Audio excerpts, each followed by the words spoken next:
Hello, YouTube world. It's been a while. Dustin Cathro here. Brandon Sanderson, The Way of Kings book review. The long awaited book review. So, Brandon Sanderson's The Way of Kings, it's a roughly 1,250 page book or so. Not for the faint of hearted. So, this is the first of a series from the Stormlight archive. Now, I had quite a bit of resistance starting to read Brandon Sanderson because a lot of people were telling me that I should check it out. Two, because something is popular, I generally try to resist that. Why? Because giant publishing houses have this tendency to really publish mediocre stuff that they know they can sell. But in the exception of The Way of Kings, which came out in about 2010, it actually exceeds these expectations. And it's actually a master in the class of epic fantasy. Now, let me get into this a little bit. Brandon Sanderson shares and creates this world that essentially embodies like these 4 or 5 main characters throughout the novel. It's really actually like 5 novels jammed into one, and that's why it's so big. And I think that it's sort of cheating in a way to like put all these books in one single univocal novel, because he's telling all these stories at once. Yes, they are all interconnected, but nonetheless, they are awesome and they all mesh together very well. Because this is a book review, I'm not going to review every single little detail of The Way of Kings, but I will talk about my favorite character that he has in the story, which is Kaladin. I think Kaladin is a really awesome character. It's very, very principled, which I love. If you watch my channel at all, love principled characters. Love characters that don't back down from what they believe in. Kaladin, no exception from this. Now, what Kaladin does that's interesting, that other fantasy novels have never done before, is essentially he is a surgeon. His father's a surgeon, he's a surgeon, but then he gets essentially drafted into the war and he becomes a spearman. Now, he always wanted to join the war, but it was against his father's wishes, and he's a trained, like, apprentice surgeon. And this is, like, a new idea to me in fantasy. I've never really read a book where the main character essentially is a surgeon, which is a really interesting take. But because he turns into a warrior, it kind of goes back to kind of the classic fantasy trope that you would expect from the main protagonist. In the book, you go through kind of all these different stages of Kaladin's life that kind of lead up to the current and present moment where he's actually a slave. So yeah, spoiler alert.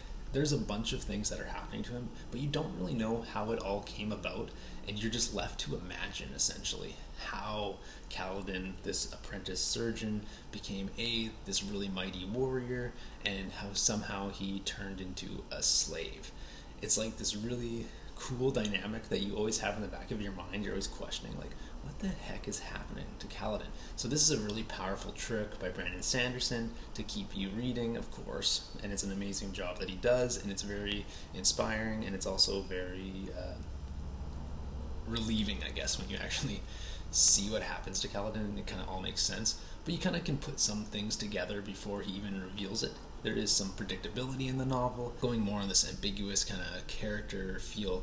I think that this book does a lot of really good things, and it talks more specifically about this thing called Stormlight in it, which I think is really unique. And not just the Stormlight, which is essentially this energy that they get from these storms, and it powers these lights and weapons and all sorts of interesting things. Anyway, the other thing that he does that is kind of interesting, and it blends kind of the real world and also the fantasy world, is there's these really epic storms in the novel. And these storms essentially are just things that people live with in the book all the time, and so they have this language built around the storm, and they call like the storms like the Storm Father, kind of like God in a sense. And the storms cause a lot of damage, but they also charge their money with Stormlight, for example, and their lights, and all these different kinds of things that are interesting. And I've never really seen or read a book that kind of embodies that kind of idea, and I thought that was really interesting. Like, this natural occurring event, the storms, charge all these different things, and not just that, but also the magic in the book is also charged by these storms in some sense. Kaladin specifically. Anyway, it's a really big book. It's really complicated, but it's very awesome and very well written. So Brandon Sanderson does this incredible thing in this book that I don't think someone has done in a really long time. And now I can't speak for any of the other books in the series because I've only read the preview for the next one, which is The Knight's Radiance or something like that. Anyway, The Way of Kings is an amazing one single book that you can read and get a real feel for the world that Brandon Sanderson's created, which he's done an amazing job. And so to jump on the bandwagon, Brandon Sanderson is a great writer, and he has written this novel, The Way of Kings, that is incredible, and I rate it an honest 10 out of 10. And I would say that it goes up there with some of my favorite, most classic fantasy books that I love a lot. This includes Lord of the Rings, which is the greatest fantasy classic ever written, of course. And then also Robin Hobb's Farseer trilogy, which I think is an incredible series that is on its own realm and world, but it is equal or might even be less than this Way of Kings. It's insane to think that because I haven't read many fantasy books that really inspire me, I guess, and ones that really capture and captivate you in the world that they're creating. And Brandon Sanderson really does this in this book.